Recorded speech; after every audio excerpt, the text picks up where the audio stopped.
మనకు వచ్చిన ఈ కామెంట్ చూడండి, రుబ్బు రోలులో పిండి రుబ్బి చేసేవారు, మీకు తెలీదా? అయ్యయ్యో, ఎందుకు తెలీదమ్మా, మాకు బాగా తెలుసు. రుబ్బు రోలులో రుబ్బి చేసేవారు, గుండె కింద రుబ్బి చేసేవారు, అలాగే రోట్లో బియ్యాన్ని వేసి దంపి పొడిని చేసి తర్వాత దోశ పిండి కలపడం కూడా చేసేవారు.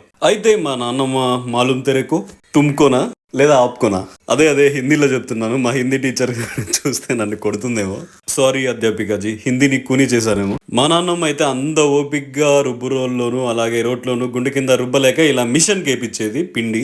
మా నాన్నమ్మ చేసే ఈ దోశ పిండి కోసం బియ్యాన్ని యాజ్ యూజువల్ గా నానబెట్టుకొని ఫ్యాన్ కింద లేదా ఆరు బయట ఆరబెట్టుకోవాలి. మరీ ఎక్కువ ఆరబెట్టుకోకూడదు, కొంచెంగా ఆరితే సరిపోతుంది. ఇక్కడ చిన్న ట్విస్ట్ ఉంది, ఉద్దిబేలు మాత్రం నానబెట్టుకోకూడదు, బియ్యంతో పాటు మిషన్ లేకి వేసేసేయాలి డైరెక్ట్ గా. అలాగే పిండి పట్టించిన తర్వాత జల్లీలు పట్టేసి దాంట్లోకి వాటర్ వేసి కలుపుకొని నైట్ అంతా పిండిని పులియ పెట్టేసి పొద్దున్నే దోశల్లో వేసేసుకోవడమే. రెగ్యులర్ గా మనం వేసుకున్న దోశల కంటే ఈ దోశలు చాలా రుచిగా ఉంటాయి. Thanks for watching this video. For more videos like చేయండి, షేర్ చేయండి, డోంట్ ఫర్గెట్ టు సబ్స్క్రైబ్.